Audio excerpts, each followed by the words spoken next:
Namah Parvati Pataye Govindanam Sankirtanam.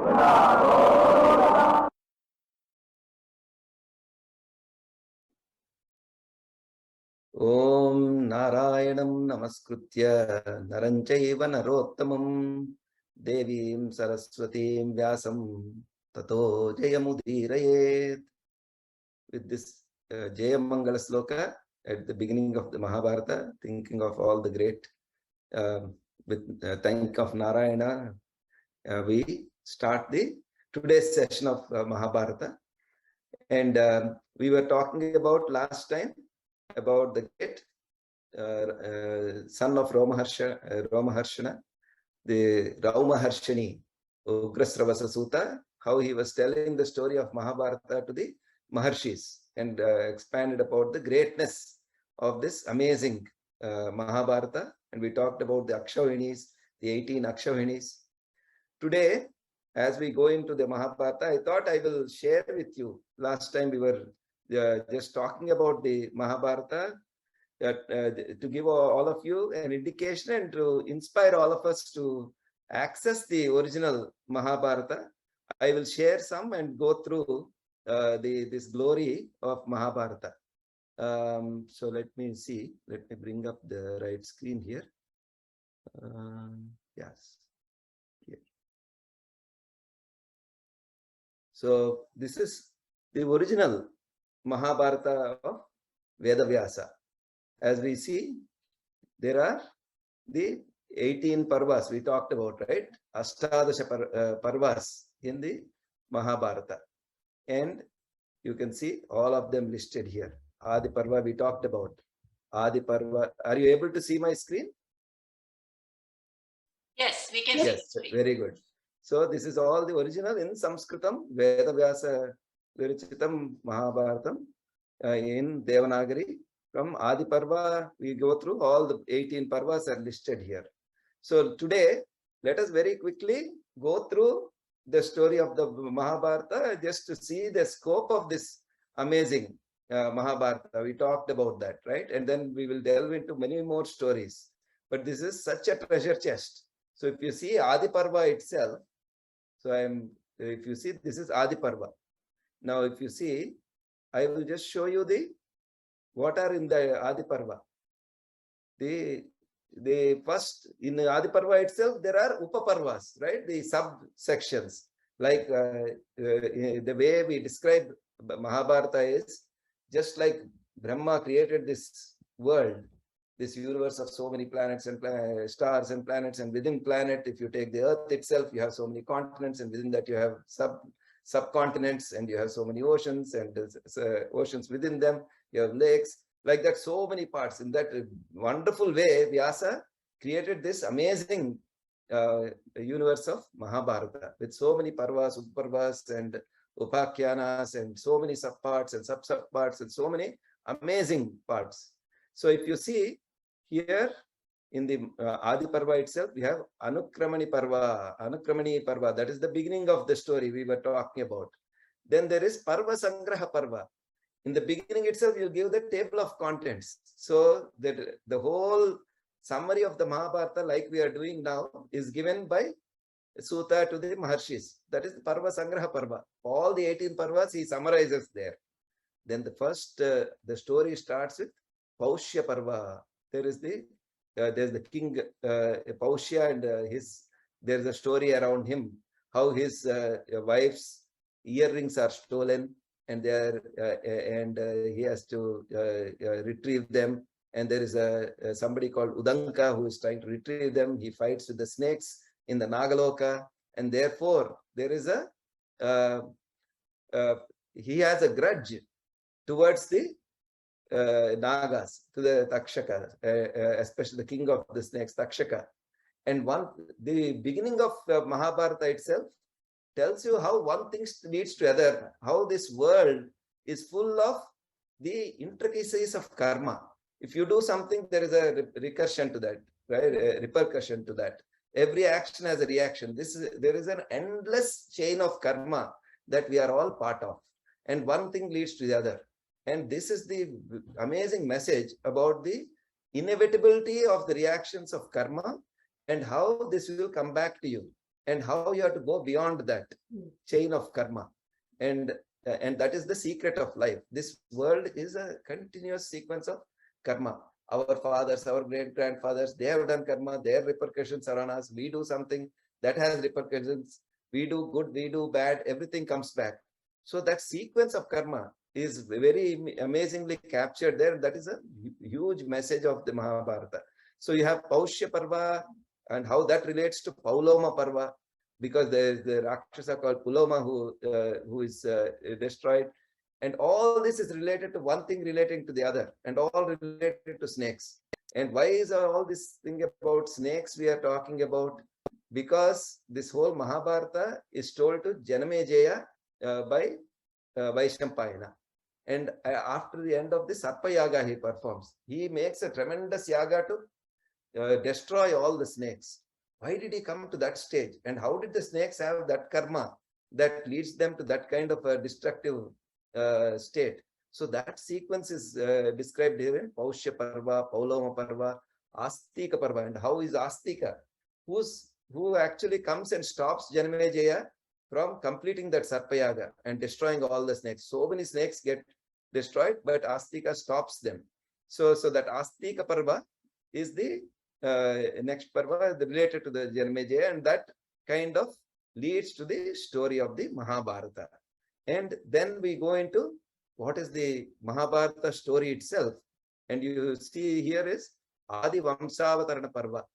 What is the forefathers of this Bharata Vamsha? How did that come about? And then we go into Sambhava Parva, the actual birth of the this Kuruvamsa itself that we are talking about. And because it starts with Bharata, that is why it's called Bharata Vamsha and Mahabharata, right? And that starts with Shakuntalopakhyanam. You see, there's a sub story there called Shakuntalopakhyanam. So that is the famous story that we, which also was captured by Kalidasa as Abhijnana Shakuntalam. The origin of that is the Mahabharata. Like this, so many stories we hear, the origin is the Mahabharata.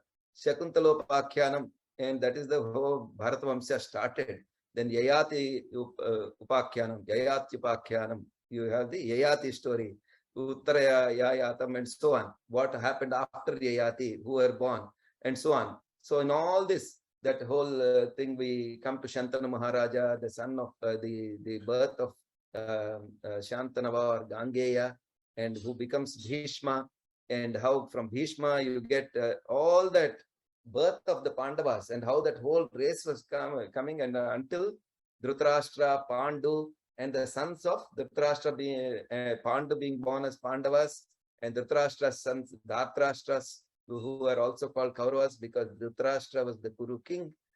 All that story is in this Sambhava Parva. So if you see how many chapters are there, here itself you see this is the 418th chapter.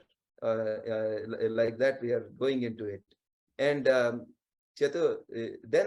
the Pandavas grow up. There is a jealousy between the Pandavas and Kauravas. The Pandavas have come to, they have lost their father and they have come to the court of Dhritarashtra, and they're growing together. Dronacharya becomes their guru, and they all get their training, and all of them are having become very competitive among themselves, and the Duryodhana becomes very jealous of them, and he's always scheming to destroy them. He tries it in so many ways. And then there is this Parva, which is a turning point when he he sends them to a palace made of combustible material, lac, and tries to set them on fire while they are living inside. That is called Jatagruha Daha Parva. That is when they try to burn the palace in which they do burn the palace in which the Pandavas are living. And then Pandavas escape from there, and with an underground tunnel, and then they go away. Nobody knows that they are alive, but they have escaped. Then Bhima fights with Hidimba, Hidimbasura, Hidimba Vada Parva. when he destroys Hidimbasura. And then they go and live in Ekachakrapura, and incognito, nobody knows. They wear the guise of Brahmanas. Nobody knows they are the kings and the Pandavas. Everybody is thinking Pandavas are no more, and they are living there. And that's when Bhima has this famous fight with Bakasura and destroys him. Bakavada Parva. But nobody knows that is Bhima, but he goes and kills Bakasura. That whole story is in Bakavada Parva. And then they go from there, then through the forest, because they all hear that an amazing Swayamvara is happening, and all the people are going to this Panchala kingdom, because there is a famous princess there who is having her Swayamvara. And there is a thing going on there. Everybody is going there. These people also want to go there. The incognito itself, they go through the forest. And at that time, another famous incident happens when Arjuna fights with a Gandharva called Chitraradha. And that is called Chaitraradha Parva. So that is, we get into that Parva. And there are so many upakhyanas among them. If you see Tapasya Upakhyanam, Vasishthopakhyanam, Aurvopakhyanam, and so on. So many upaparvas.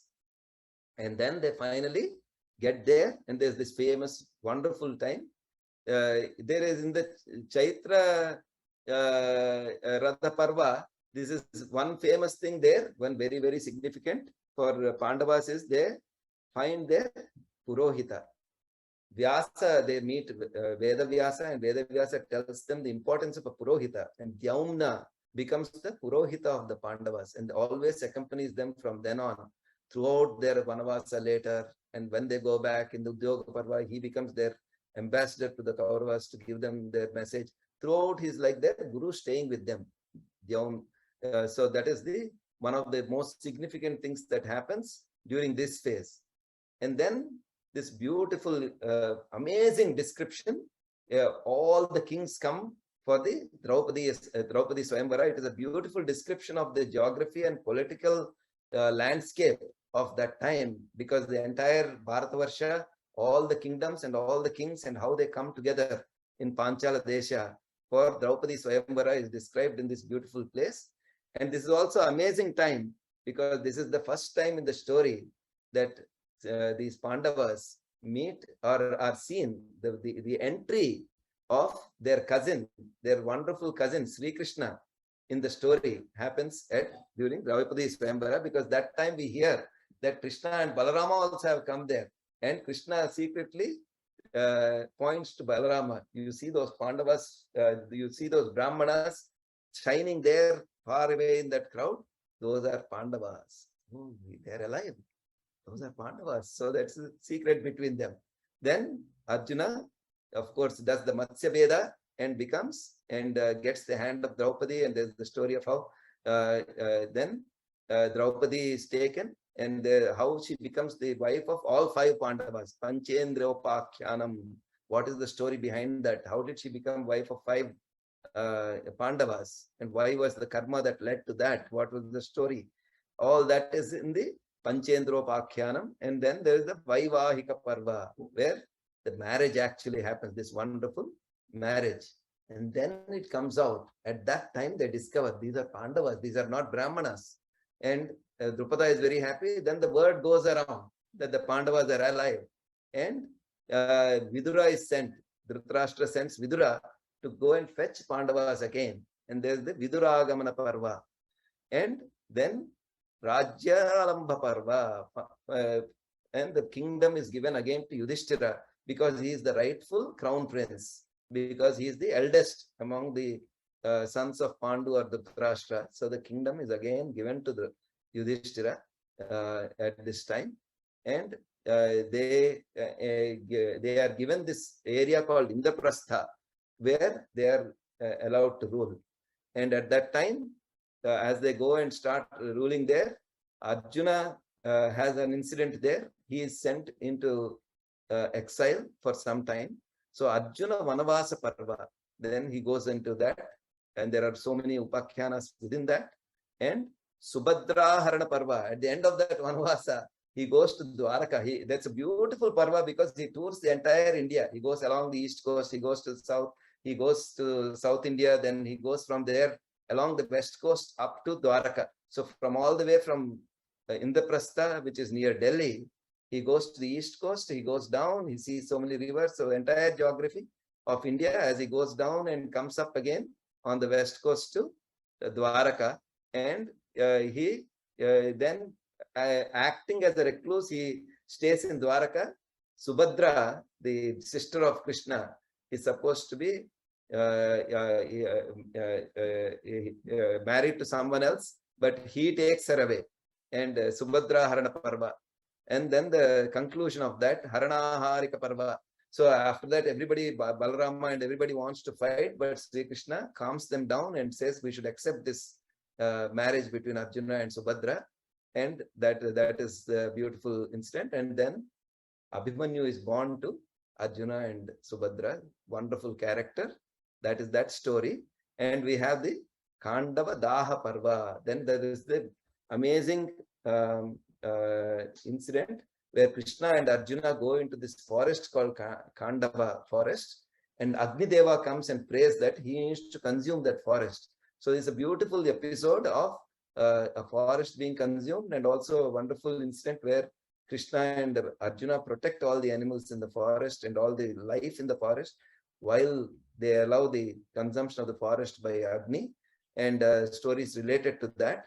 But then Indra becomes very happy. They fight against Indra, but Indra becomes very amazed by the powers of Krishna and Arjuna and gives them divine weapons.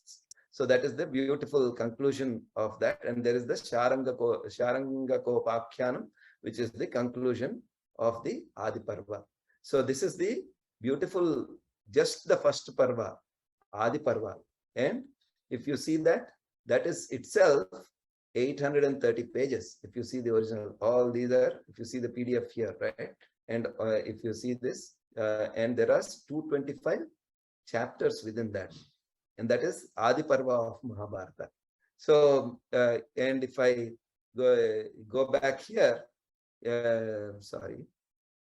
So I will, in the 3-4 minutes we have, we can't go through details of each one like I did just now. But Sabha Parva, again, you see, 276 pages. And it is the Sabha Parva, Mantra Parva. Sabha Parva is they get beautiful palaces. Maya Sabha for Yudhishthira. Mantra Parva is where they have the all the thought about what to do, what is the thing they have to do, what is the right way, because they want to perform Rajasuya Yaga. And there's a beautiful story behind that. Why Rajasuya Yaga, how it's initiated, what Narada says. And one of the biggest obstacles they have to overcome is Jarasandha. So there is Jarasandha Parva where, and then once they destroy the Jarasandha, then there's Digvijaya, all 4 directions. They win all the kings in all directions, Digvijaya Parva, and then they are able to perform Rajasuya Parva. And Argaviharana Parva, then who should we give the offer the fruit of that Rajasuya Yaga? Who should be the should we dedicate to and wash the feet of whom at the end of that Rajasuya Yaga? That they decide to do that to Sri Krishna, because that is what Bhishma says. We should do that to Sri Krishna. But then Shishupala gets very angry. Why is this cowherd being honored like this? And then he goes on insulting, and finally there is Shishupala Vadaparva. And that is the thing that happens in Sabha Parvam. And then the Duryodhana becomes very, very jealous of the Pandavas. He invites them to a game of dice, that is Dyuta Parva. And that is the game of dice, very famous, as you know. And then at the end, everything there is given back to them after the Draupadi Vastrapaharana. Dhritarashtra gives back everything, but then they play a game of dice again, Anudyota Parva. Again they play, and finally they are sent away to the forest. That is the end of the Sabha Parva, 276 pages. If you see there is 72 chapters there. And so if Vanaparva itself is 1184 pages, 1184 pages. That is the huge Aranya Parva when they are in exile. So you see, so much of the story is there. Virata Parva is relatively smaller, 218 pages. Then that is when they are in exile. Then you have the Udyoga Parva. As I said, this is about all the negotiations that happen between them for both war and peace. That is another 687 pages of text. This is all the original. All of these are slokas. And then you have the Yuddha Shatkam Bhishma Parva, right? That is the start. Bhagavad Gita is part of that, 595 pages, those 10 days of war. Then Drona Parva, yeah, that is when the Drona becomes the king, 881 pages for those 3 days. Because so many things happen. Drona Parva is so amazing. 881 pages of Drona Parva. Then Karna for 2 days. That is another 420 pages, because so many, that is the whole war was related to Arjuna and Karna, that rivalry between them, and that culminated here. And ultimately Karna, the great Karna, gets destroyed at the end, unbelievably. And then you get to Shalya Parva, another 370 pages when Shalya is the king. This is only for half a day, right? What so much happens in that half a day, but that is the conclusion, almost. And then there is Sautika Parva, much smaller, only 89 pages. That is when the Duryodhana end happens, and also the rest of the Pandavas' children all are destroyed by Aswathama. Then we get into Stri Parva, the lamentation of all the women, 87 pages. And if you see, at the end of that, the war has been completed. Now Sri Krishna sends them to Bhishma, Pitamaha, Shanti Parva. That is Shanti, peace, 1455 pages. Biggest chapter in the Mahabharata is the teachings of Bhishma. In fact, 2 chapters. This one, Shanti Parva, 1455 pages. And if you and then we go into Anushasana Parva, continued teachings of Bhishma. And this is another 750 pages. So this is the bulk of the Mahabharata. If you think about it, Aranya Parva, Shanti Parva, Anushasana Parva, the biggest. After that, the Yudhishthira becomes the king and performs Aswamedha Yaga. So that is Aswamedhika Parva. And that is 323 pages here in this, if you see. And so it's again another big chapter. Then we are coming to the conclusion, small chapters. Ashrama Vasika Parva, 129 pages only, when all the Dhritarashtra, Kunti, everybody go away to the ashramas and to the Vanavasa, and they leave their mortal bodies. And then the end of the Yadavas happens through the Mausala Parva, small Parva, 35 pages. But that is the Avatara Samapti of Sri Krishna and Balarama. And after that, Pandavas have no meaning left in their life. So they also go on Mahaprasthanik Parva, only 17 pages. Then when they go away towards Badrinath, and finally you have Swargarohana Parva, when the Pandavas enter heaven. Yudhishthira leaves the way and enters heaven. That's only 25 pages. This is the beautiful story of the Mahabharata. I will conclude with, if you see, these are all the slokas, right? So at the end of the Mahabharata, and if you see, this is the wonderful